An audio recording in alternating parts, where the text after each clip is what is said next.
Video I feel like recording. I feel like I should be wearing glasses right now. You don't fit in, dude.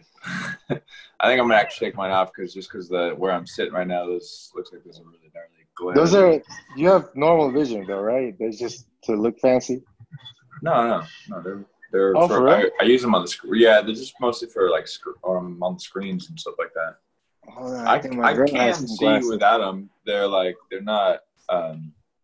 My vision's not terrible. It's just I get headaches and stuff after a while. My vision is awful. Oh, really? Yeah, it's terrible. Like I'm Wait, not allowed. do you- To, yeah, I'm not allowed to. Yeah. Can't Either relate. contacts or glasses. That's it. Huh. Otherwise, I'm like squinting, and I can't. It's like 2100 vision. It's pretty bad. 2100, dang. What? Yeah. That's legally blind. Okay, how is I'm my saying that's legally reception? blind. I don't know what legally blind is, but I feel like I'm pretty close. No, I think legally blind is over 150, like 150. Oh, yeah. Oh, okay. So So, close. I'm pretty close. Is my image coming through okay? Because for some reason my Wi-Fi was acting a little funny, and I'm on my cell service right now. Yeah, you look clear yeah. to me. Okay, cool. All right, we're recording on my end. Everything good on your side? Yep. Nice, cool. All right, well, this is a little earlier than we usually do it, so you're gonna have to hear my ice drinking in the background for a while. I finish my coffee. It's 9 a.m. here. Classic California, drinking out of a jar. Mason. Mason I jar. can't bust on you too much though. I've got a set of mason jars that I drink my tea out of because I feel fancier with it. That's even more hipster than. That's my roommate Caleb. He's just hoarding marinara sauce jars, all of them. Just hoarding them. Yeah, his roommate eats like will finish like a jar of jelly and then wash it out and be like, oh, tea. I'm not that. I don't know if it's better or worse, but I actually bought my mason jars I think it's a empty. little better. That's just silly. When they come free, why would you buy them? I know that. I feel like it's kind of worse. I bought this one, so it's all good. So what we're doing today for everyone listening is something a little new. It's actually something we've done before, but I don't think the last time we did it. Long story short, the episode didn't actually get out. So we're doing a co-cast, so it's going to be a little collaboration, quotes and chokes, and you're the Saved and Savage. Yeah. Right? Saved and Nice. Savage, yeah. So I actually only know you by your Instagram name. I don't know what your actual name My is. actual name. I'm Preston Hocker. Preston Hocker. Okay, cool. So yeah, some people in some circles they call me the pastor of disaster.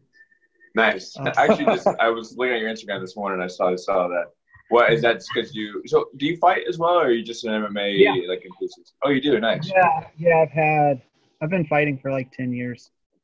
Are you still active? Or obviously no one really is right now, but you know. Nobody is really right now. I had plans of competing. Like I had my goal of competing 3 times this year. Okay. Not so much strictly MMA, but like maybe a kickboxing fight, maybe a boxing fight. Like trying to compete 3 times this year, and then that didn't happen. So right.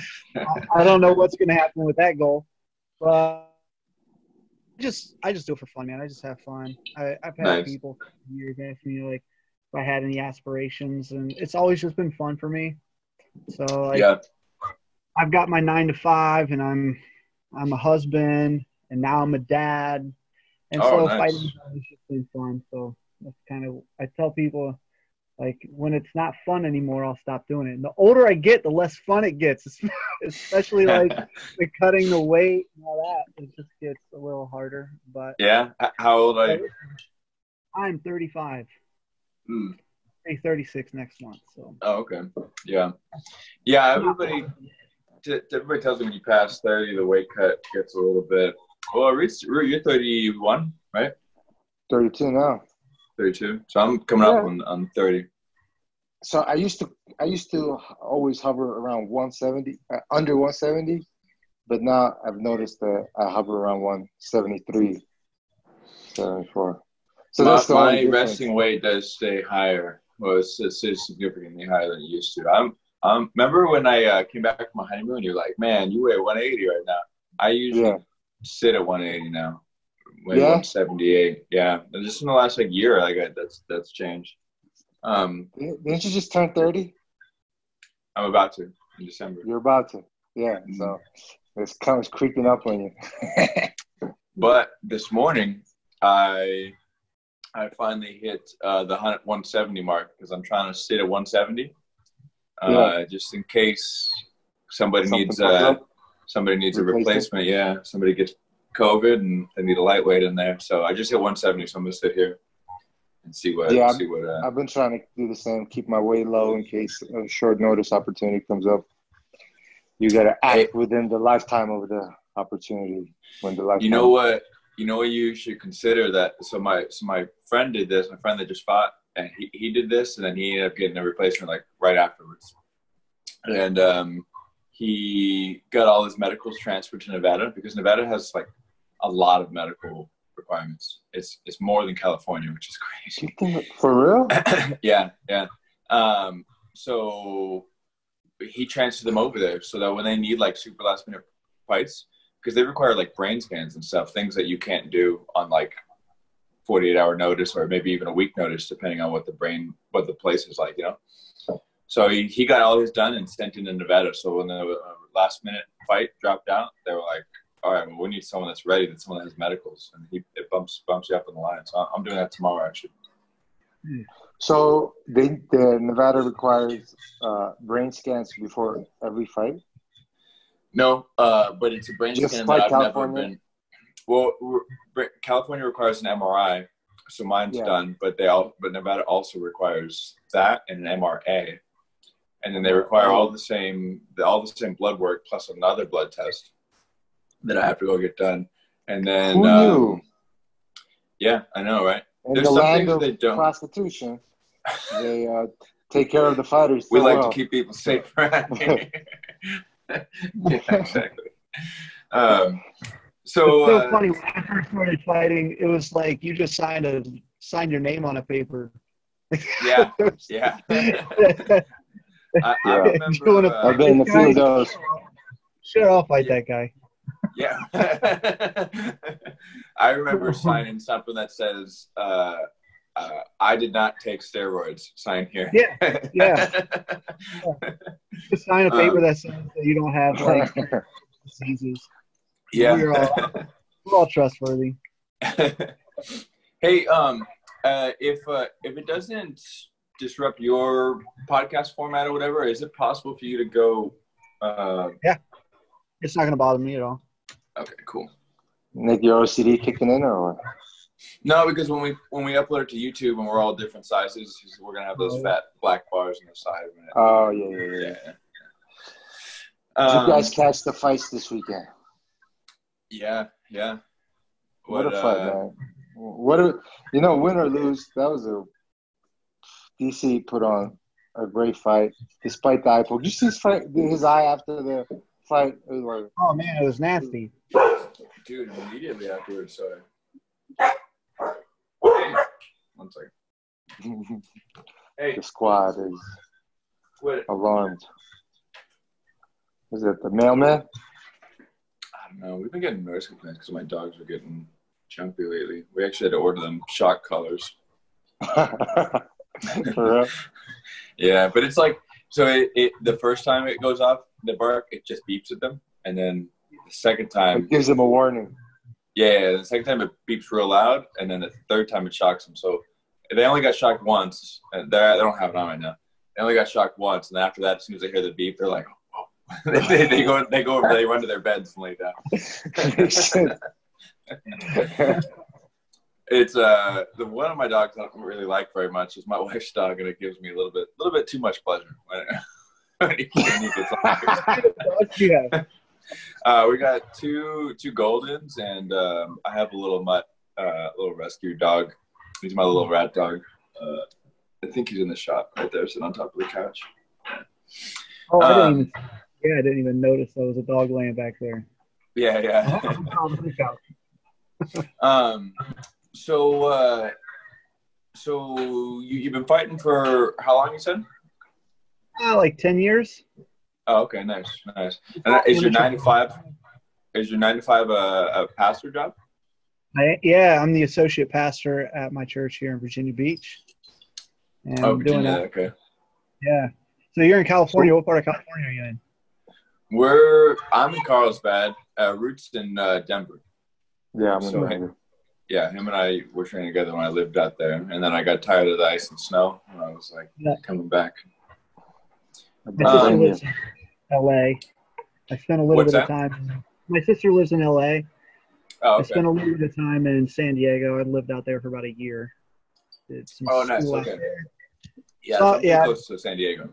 Yeah, I'm familiar with Carlsbad. You went to school out there, you said? Yeah, it was a small Bible college. I did some school there. Nice. I'm almost done with jingling my ice in the microphone. So let me ask you this: how do you? I have an answer for this question. It's something that I get all the time. So I'd like to hear yours, and then I can share mine. Being a pastor, how do you reconcile your faith with your violent hobby? Well, well, I mean, for me, it's always been a sport. And like even looking into how I got into fighting, I started fighting because, as a sport, because it was the safest place for me to test if I actually knew how to fight. So, like, I wanted to learn how to fight for self-defense reasons. I had never gotten in a fight growing up, and I had some stuff happen. I decided I wanted to learn how to defend myself and my wife and my family. So I started with jiu-jitsu, got into like Muay Thai, and then I felt like I wanted to see if I could really do it, because anybody can kick a pass. But so I took my first fight with a guy I never should have signed the dotted line with. Oh, really? I was massive. Like, it was one of those kind of dirty promoters, like trying to get people just to fight, and like, but it was fun. Like, I lost a split decision. And I figured if I could have fun losing, how much fun could I have if I won? So I just kept fighting, and it's always kind of been fun.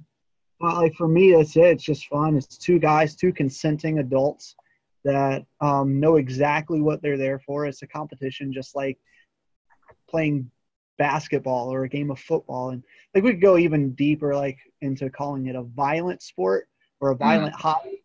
It's like football is really socially acceptable, but it's probably more violent in some ways than fighting, I think, like mixed martial arts is. I would say it is. Yeah, there's just it's just dressed up. You guys are crazy. Football, like sometimes when they run each other over, it's like getting hit by a bus. I get that, but it's not you their think goal. Football is less violent? Yeah, absolutely. I think because it's not their goal to physically destroy you. I mean, well, the football players have far more physical, to their body and their brain, sustain far more damage than MMA fighters do. Is that a fact? I mean, you can't really know the severity of CTE until after people are dead. So, but it's thought that their CTE that they sustain is definitely at least more common. You see a lot more severe symptoms, like through like retired football players and things like that. And then as far as injuries go, people are always injured. I don't have the deepest understanding of football, but the people that I know that played football are like always like injuring this and injuring that. And then also there's other like negative side effects of their health from being, let's be honest, being on all the steroids and then being overweight for some of the average lineman. I think I heard this like 10 years ago, so this may not be accurate. The average lineman dies in their 50s. the average. Yeah, they're just cattle. Linemen are just cattle. They just keep the. They're treated like cattle too. They're just like a human wall. I mean, meat. Just, I don't get me wrong. Like when people get blindsided in football, I think that's like equivalent of just getting ran over by a car. So like that is probably worse than getting hit by a head kick. But it happens like once, twice a game. You know, like maybe it doesn't happen in the game. And twice a game, but they have like what? How many games do they have in a year? 12? That is a good point. But regardless of if it's more violent or not, I mean, it's close enough. You're right. Yeah. But for me, like going to what you were saying, Preston, it was like for me, it's the same thing. It was never like, I don't have like hate towards. I have love for my opponents before and after. I mean, there's aggression, but there's not hate. It's just competitiveness, and for me, it's like a math problem. Like it's just I'm just figuring this out. I'm placing my pawns on the board, and I'm like strategically outmaneuvering them and outplanning them. And there's aggression, but like there's no more like aggression as if I was like, I don't know, like chopping firewood or even playing basketball. When I play basketball, I get aggressive, you know. I fought people constantly. What's that? I'm the guy that they like have to kick out the friendly pickup in basketball because I'm following but prison rules. But I'm just terrible at basketball. Yeah, I think we could all relate. Yeah. I'm like, my best move in basketball is like fouling. You know? Yeah, same. So did you wrestle in high school or anything? Yeah, I wrestled in middle school and a little bit in high school. But again, I ended up, the high school that I went to was super competitive. I mean, top of the state. And, so it was very much a job. So I ended up having to kind of make a decision between wrestling and being a part of my church, and my church really won. It wasn't much of a decision because I was so involved. And, you know, looking back, I think if I wouldn't say it was a regret, but I wish there was some way that I could have done both. Well, like we would get to school at like 6:30 in the morning, having a morning practice, and then I'm practicing after school until like 7 o'clock. It was just a different time when like that was just kind of acceptable. And then I had to go home and I had a couple hours of homework that I had to do.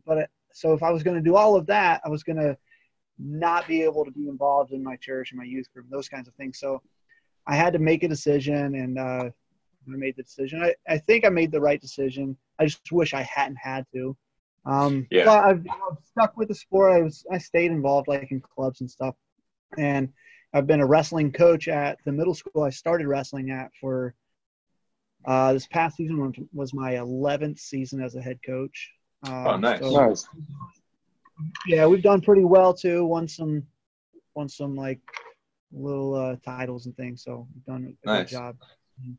That's awesome. Full circle. Yeah, it's fun. It's fun. They actually gave me my like singlet from back when I was like in 8th grade. I've got it hanging on my wall in the office, so it's fun. They had it. Yeah, they still have like they still have everything back there. Like in the wrestling like closet, they've got like headgear from like 1980. Like I don't know why. How big is this closet? It sounds like an abyss. Stuff 40. No, it just needs to be gone through somebody. I guess I'm probably the guy that needs to go through and just throw it away. But, you don't want to open that can of worms. Yeah. So that's a rare teenager, I feel like, that would choose his church group over his sports team. What was that decision like? I don't know. Like I said, it wasn't much of a decision. I was so committed. And at that time in my life, I already knew that there was a pretty strong call to ministry in my life. So knowing what I was going to ultimately do with my life in regards to like working in church and ministry, like it wasn't too hard. It was I guess I had to grieve the decision a little bit. Like I didn't want to have to make the decision, but my coach was like, "Hey, this is how it's going to be. You're either going to be part of the team or you're not." I was like, "Okay, well, I guess I'm not." So, yeah. Yeah. I've made it's a little complicated. Oh, you I'm got curious. there. I'm curious for someone, for me, like church, God was the last thing on my mind at 13, 12 years old. So like, I'm just curious about the mindset, or how, I guess how was it that the spirituality was so important to you at that young age? Yeah. Well, I grew up in church. My dad is actually the lead pastor of the church I work at, which is kind of a different but still cool, dynamic. Most people can't work with their family, and I can't imagine not. So my dad and I get along really well. He's been the dad. He's not like some parents try so hard to be your friend that they fail at being your parent.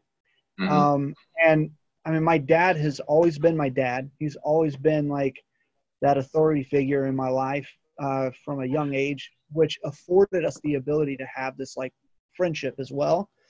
So like my dad's always been a guy that I kind of wanted to be like, and it was like his love for me really modeled the love that God has for us. And so when I was able to like really experience the love of God through the love of my earthly dad, like it just, and just learning from him about, everything that Jesus did and the things that he's still doing and how, all of that is still relevant. And then I grew up in church, but I didn't really make my own like personal commitment to Jesus until I was like probably 11 years old. I kind of went to church and I was always a good kid. I never like did bad things. That's pretty young. but I was obedient, and like I went to church and I thought I was like really a Christian, but I hadn't really made a devoted like effort from myself saying, okay, I'm going to start. Yeah, that's what I was asking. That's exactly what I was asking. Like the Holy Spirit. And I was at like a summer camp. I think I was 11 years old, and it kind of came to my attention that like, I've never actually made this decision for myself.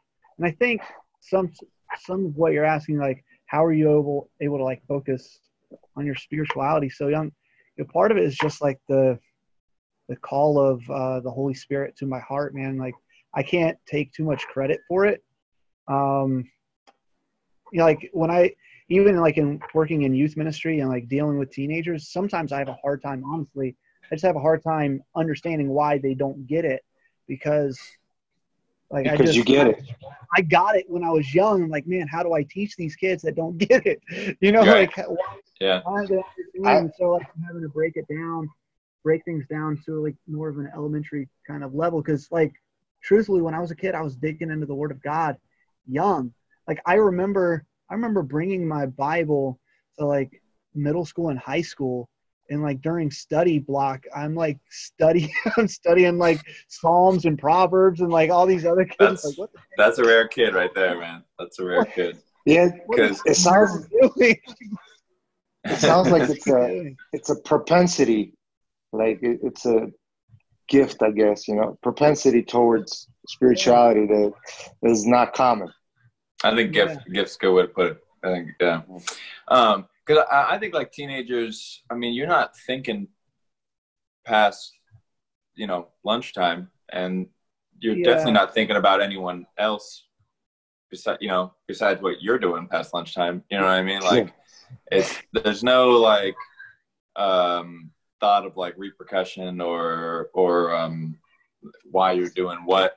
At least for me, like I was just doing things like, and I went to church, but I was like, oh, this feels good, but I definitely wasn't like reading the Bible or anything. This was just like, this is where my mom takes me on Sundays, and I'm a believer, air quotes. But it took me a while to realize like kind of like the gravity of the of the situation, you know. And I feel like in a roots word gift, right? Like it's kind of has to be shown to you. I don't feel like it's kind of like people who like want to get in shape, like people who are super out of shape, and they maybe in their head like they'll tell you like, man, I got to get in shape, you know what I mean? But like there's nobody, you as someone who's a personal trainer, you're never going to convince someone like, yo, you have to change your life. Like it has to come from them, you know? Yeah. Otherwise they're like, they'll feel it. You can explain it to them like, yeah. You know, and then like 3 weeks later, they're 45 minutes late to their session, and then you're back to, and then you don't see them anymore. 3 days later. Me and Rue were both personal optimistic. trainers. Yeah. That does drive me nuts. Like you're talking about people who like say they want to lose weight, and like I'll hear like I'm sure you've experienced it too, like having to cut weight, and so like you go from like for me going from like 175 to 155 in a fairly short amount of time, and people will kind of see the weight fall off, and then they say things like, "Man, I just wish I could lose weight. I wish I could." I wish I could get in shape. And I tell them you can, you just have to put that effort. And I think that crosses over to like my spiritual life too. It's like, I think sometimes we think far too less about our afterlife, and we spend way too much time focusing on what's going on now. When you look at eternity is a really long time. And we like to focus on moments, like moments that didn't go our way, things that didn't happen the way we wish they would have, and we get completely distracted from eternity. Not even just our life, our lifespan, which might be 80 years, might be a little more, a little less, but we get distracted from like afterlife, not just this, because of like one small moment in time. So like people like kind of drawing that parallel between like, I wish I could get in shape. I think sometimes we just don't think about it until it's I think the difference is some people wish, some people choose. You chose when you were in middle school. Some people just wish. Well, let me ask you this, and this is way beyond the scope of the podcast of our podcast. So I think I'm going to lose some people here. So I'll just ask you this. I'm going to have to debate it because I honestly can't answer this. But are you a Calvinist? Are you Arminianism? To be honest, I don't know enough about all those words to like. I don't even know what that is. So are you a free will person or a predeterminist? I believe that people have free will. Mm-hmm. I believe that God chooses. There are some people that are chosen to do things, like God chose Noah to build an ark, right? Right. Like that needed to happen, and God chose him. Do I think Noah had an option of maybe not, and then God finding somebody else? Maybe. I like to focus on, instead of like those things that like, I think some of those kinds of things do break up church, and like you were saying, I'll lose some people here. So I think some of those arguments end up like splitting Christians right down the middle, and then we end up not liking each other. But at the end of the day, Jesus still died on the cross. He still rose again, and that's our hope for salvation. And those are the kinds of things I focus on. Like I don't know enough about all those things to like argue them too much. I know I have free will, so I can answer from my experience. I have free will to do right, to do wrong, to do what I'm supposed to or not. So yeah, I believe we have free will, and I know that's scriptural. But I also know, I think I probably ride right in the middle somewhere. Like I also know that there are some things that are predetermined. I think there are some things that God has set in motion on purpose because that's part of his plan. So, I was just curious because we were talking about, like you have to choose to do this, you have to put effort in, and then there's some people so far on the spectrum like you can't put effort in. You're just you're just going along the predetermined thing that just wish. I've experienced those kinds of people, and I can't agree with them. I'm somewhere in the middle. As well. So you guys want to talk about the fights that happened over the weekend? There's some terrible ones and some good ones. So I'd like to give O'Malley a new nickname. Sean Achilles Heel O'Malley. All right. I thought you were gonna go with like sugar ankles or something like that. That's even better. That's even better. But literally, his debut in the UFC, same thing. He was able to fight through that one, but he had his ankles taped and wrapped, and it still didn't help. I rewatched that fight, and I would say I'm 100% convinced that even if he did break his ankle, it happened as a result of the calf kick. Because there's like Vera throws a calf kick that honestly wasn't hard. Like he just like footed him like in the side of his calf. And then immediately after, like O'Malley switches back to orthodox. They kick him in the right leg. Switches back to orthodox, and you see him like wiggling his ankle around behind him. And like and he's sitting there kind of thinking. Then he takes a step to the right. This was immediately afterwards, second. So he takes a step to the right, and that step was the first time he stumbled. Then he kind of like moved around funny for a while. And then when he fully decided, he's like, "Oh, I think I'm better." He takes a big step into southpaw and then tries to bounce back. And that was when the big roll happened. And that's probably where it broke. But he already had that drop foot. You know, like the Triple C. What's Triple C's name? Henry Cejudo. Yeah. You know, he had that weird drop foot thing going on where he couldn't lift his toes up. So every time he'd step with his right foot, like his toes would just drag and he'd roll over. And then when you got sugar ankles, it's a bigger problem for you. But that's how. Did you come up with that, or you saw it somewhere? No, it just popped in my head right now. I feel like sugar ankles. I thought I was being like so smart with the Achilles heel O'Malley, but sugar ankles, it doesn't get better than that. Yeah, sugar ankles, I think, is going to stick. Yeah. I was listening to Chael Sonnen talk about his ankle problem. He's pretty convinced that's going to be like a problem forever, I think. Like, yeah. I saw I think he was saying like some doctors were tweeting about it, what they think his issue is. It's like a high ankle sprain, which can be harder to heal than even like a compound fracture, like you see like with Anderson Silva. So they're saying like it could be really hard for that to heal, and that might be like a longevity thing. And I don't want to talk too bad about Sean, but like I'd be careful to put too much stock in him right now. If that's what some of the doctors are saying, like this could be a long-term thing. Has anything been released, like if it was a break or a sprain? I didn't really follow up on the press conferences. You're saying the doctors are tweeting that it's a high ankle sprain, right? Well, he was saying like those are third-party doctors, though. The UFC. Yeah, those were just doctors that were watching the fight as it was happening and like watch some replays, and that's their kind of like, just from watching what happened, what they think it probably was. Yeah. And with problems that he's had in the past, that's what they're thinking. Like his problems that he's had this issue in the past, and it just never has healed correctly. If I were him, seem like. Go ahead. If I were him, I'd find the best physical therapist. I'm sure he has the money now. I'd find the best physical therapist I could find. And you go to the UFC would send him to their guys. The Performance Institute, yeah. And just spend 6 months on that, because this is the second time that has happened. And also, I think the way he's built too is he's skinny and lanky. Like those type of things happens to guys with that type of build. Like Anderson Silva broke his leg. Corey, what was his name?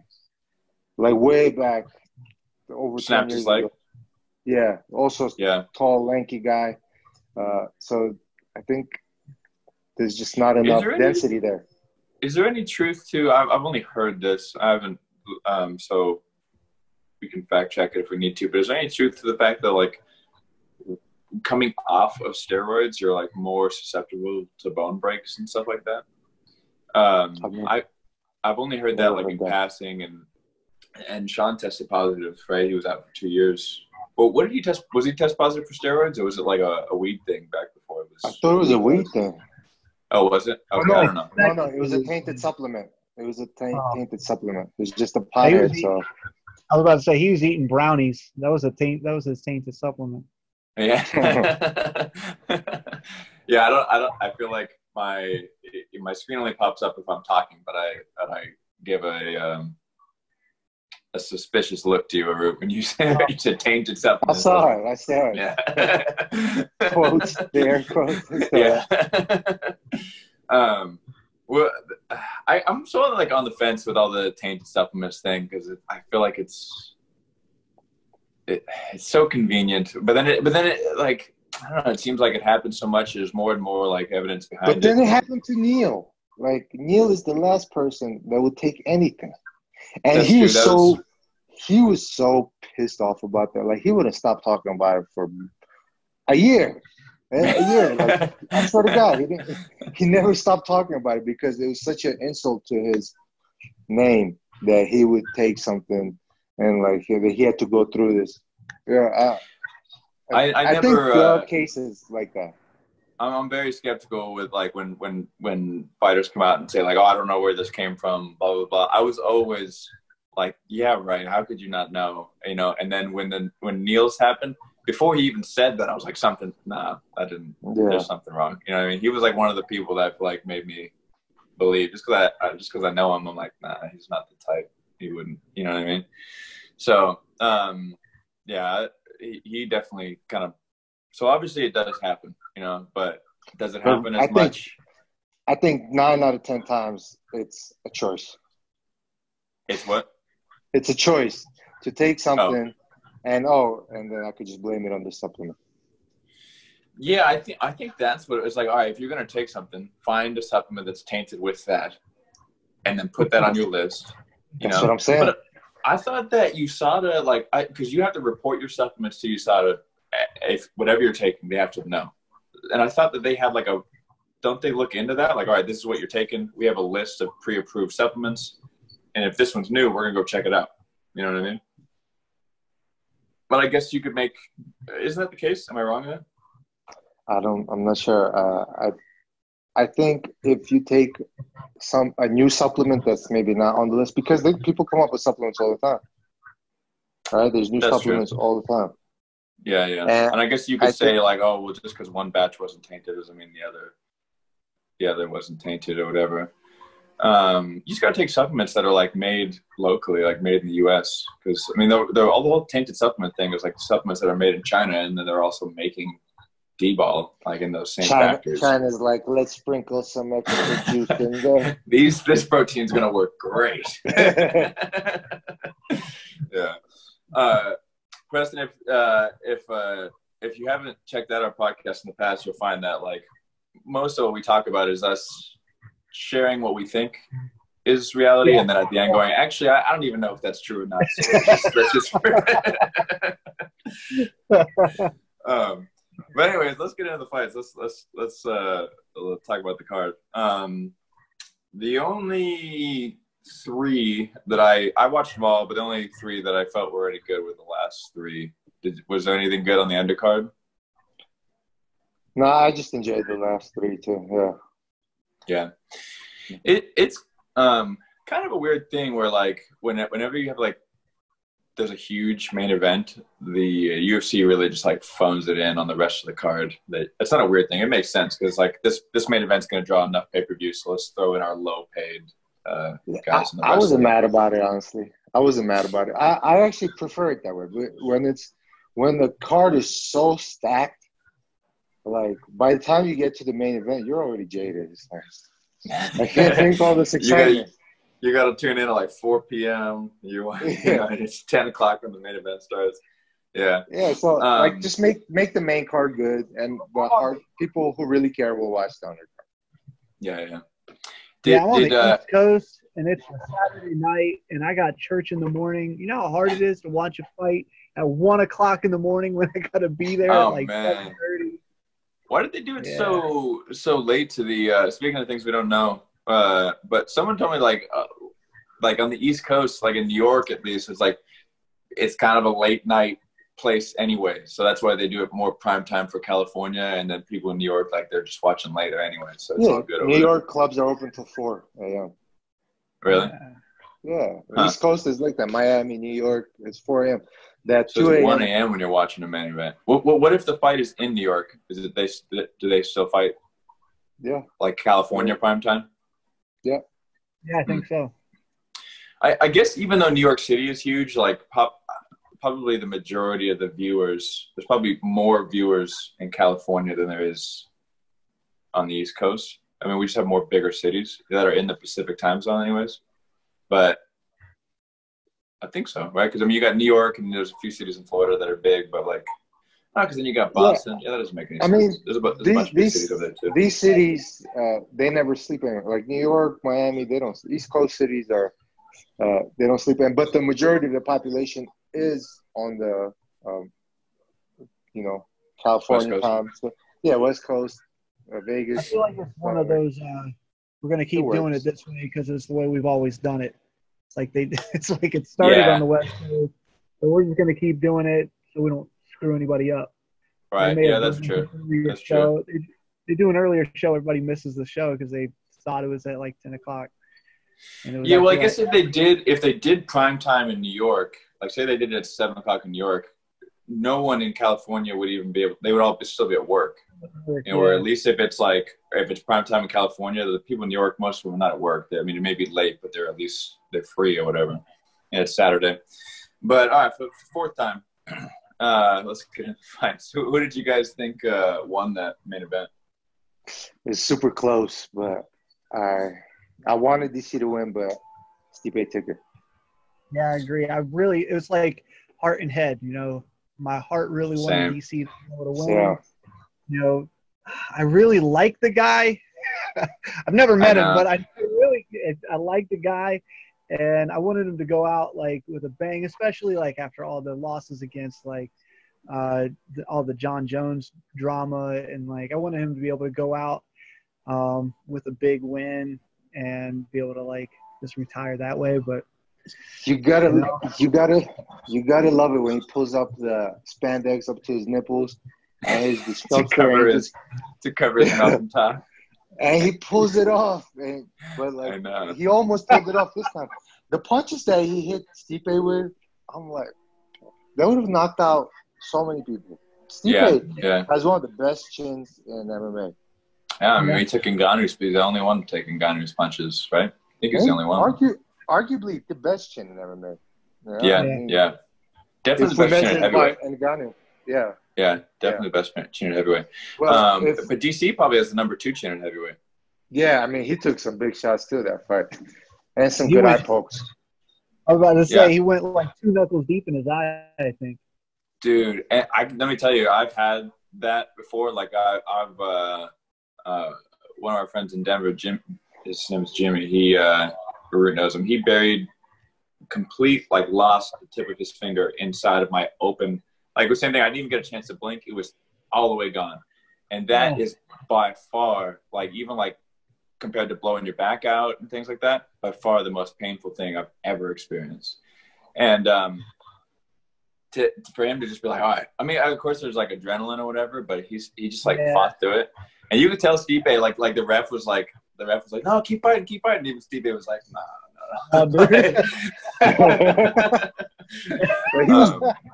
He couldn't see out of that eye. I kind of thought it was lame that Stipe took a poke, right, and he was able to get recovery time, and the doctor came and looked and all that stuff, and then, but Cormier didn't get any time. But I'm just kind of making excuses just because I like him so much. He's America's father figure. Yeah, when it comes to MMA, man. I scored it at the end of the fight 3-2 for Cormier, but knowing that I was biased, I was like, maybe it'll probably be 3-2 for Stipe, but I didn't think 4-1 at all. But, no, I scored it 3-2 to Stipe. I wanted it to be 3-2. I wouldn't have been mad if it was 3-2 to DC, but I thought it was 3-2 Stipe. How did you score that second round? Because that was a weird round because it was like a totally dominant round by DC. But then he gets almost finished in the last 30 seconds. And I was like, I don't know. That was one of the rounds I was like, they might give that to Stipe. I think that's why I gave it to Stipe, because it's how you end the round. And he almost got finished. Yeah. And that was DC's. It was his best round, probably. It was his best round for 4.5 minutes, Yeah. Times right now. All right. So we pretty much already talked about the O'Malley fight. So let's talk about that JDS fight, and then I got a hard out. I'm gonna be probably about 10 minutes late to practice right now as it is. So it's California practice though, so it starts sometime within 30 minutes of its actual starting time. What about you, Preston? Did you say who you actually scored the fight for? What did you think was the winner when it ended? Stipe. That second round though, like I wish somebody would come out with a video, like post it on YouTube or something on how you actually score MMA. Because like sometimes I don't know, like can you win a round just because of 30 seconds? Or like so I don't know. I think it's so subjective, man. With that one round, but yeah, I had Stipe winning. Yeah. I mean, nobody makes a video because there is no. Nobody knows. Just like, just go with what you feel. Like, it's so crazy. My friend Johnny Munoz, like the guy so he took a 48-hour notice for the UFC. It was his first fight for there, and I scored it winning. And I remember later in the end, I was like, it's gonna depend which judge he gets, because in my mind he won, but like certain judges prefer this, certain judges prefer that. It's just like so random, and I feel like it's getting worse, which is weird. Yeah. I don't remember there being so many like controversial decisions 5 years ago. Yeah, I feel like that too. I think it's worse than it's ever been. Yeah. So JDS and Rosenstruck, that was an awesome fight. Yeah, I mean, I picked Rosenstruck. I think JDS is he just can't take it like he used to, and honestly, I think even he could probably get a win here and there, but he should probably retire. I agree. I thought he should retire before that fight, to be honest, because I think guys just I get it. I understand like being a warrior and wanting to like go out and fight, and like that's part of the reason why I'm just fighting for fun, just because it's fun and it's part of who I am. But like, yeah, he might get a win, like you said, he might get a win here and there, but I just want to be able to remember him for how good he was. Yeah. Yeah. I don't. There's nothing fun about having to get hit by a UFC heavyweight. So you can't be doing that for fun. Like you're doing it for the money more than likely. You know, like you gotta like stay afloat or whatever. It's definitely for the money, but like, is it worth sacrificing your health like that? This keeps getting knocked out over and over again. Like, is it worth it? But then again, we don't know what is he making. You know? He made somewhere around his disclosed purse for this one was somewhere around $500,000. So maybe it is worth it for him. Yeah, I might get knocked out for $500,000. No, I definitely would get knocked out. Over and over though. I mean, no, but $500,000 each time. $500,000 each time. Give me 3. Yeah. Give me 3, and I'm set. 3 knockouals. I get right in the face for $500,000. Yeah. Hey, there was something impressive about that, like, because I was, before the fight, Arud and I talked like, JDS doesn't have it anymore. Then he came out with the Rocky Balboa theme song and a brand new mustache, and I was like, oh, man, you know what? Maybe he the power of the mustache.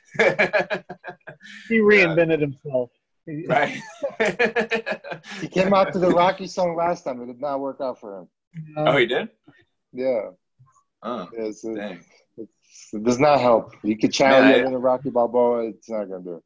That's if you get knocked out, I feel like I don't know. I think about my walkout music a lot, and I feel like if I got knocked out to a song, I'd be like, I hate that song. Never play it again. To me. Yeah, 100% dead to me. Right. I think he was trying to prove something to himself that it doesn't matter the song. Hey, I can still make this work. I think that's what he had the mustache. It's because I was missing the mustache. That was the issue. The song's still good. Yeah. All right, guys. Well, I got to get to practice. So we're coming up on an hour anyway, so not bad. Decent. So, Preston, I appreciate you jumping in with us, man. So I'll get you my audio, and if you could send me your audio, and then this way nobody has to listen to the one side with the crappy Zoom audio. That'd be awesome. Sure, no problem. If you guys want to follow our podcast, you can find us anywhere you download your podcasts. And we're on YouTube, on my personal YouTube page, Nick Angeloni. And we're on social media at Quotes and Chokes everywhere. What's the details on yours? Saved and Savage on we're on Apple and Spotify, all those big ones. Nice. I'm not on YouTube, but I feel like I should be. So maybe that's something I need to switch to. But it's worth it, man. Like our downloads doubled. They doubled when we went to YouTube. Yeah. Really? The retention, like usually when people watch your YouTube videos, they don't even come close to watching the whole thing. But it's it was good. It was helpful for us. So Saved and Savage on everything, right? That's Saved and Savage. Yeah, I don't have a Twitter. I've got a personal Twitter, but I don't even really use that. So but Instagram is kind of the way to go. That's where I'm at. Yeah, dude, and the memes are coming in hot on your. It's like one of the best meme pages right now. Like one of my favorites. I think I've liked so many of your memes that now when you make a post, Instagram notifies me. So they're like, you must like this guy. Oh man, I think my wife has laughed at one of them. That's about it. Oh, that sounds like how do you that seems like most of the jokes that I make, and with my wife just rolling her eyes in the background. All right. Well, if you want to follow me personally, at NickAngeloni155 on all social media platforms, except for TikTok, because I'm not going down that route. And then Arut, go ahead. And you can follow me on Instagram, prime_Tom9999. I still haven't changed it. Yep. Cool. Dude, you gotta just go with it now. I feel like we've heard it 36 times now, so I feel like people got it down. Yeah. Yeah. All right, guys. It was good talking. Appreciate everyone coming on. Yeah, man. Good talking. Good talking. Later.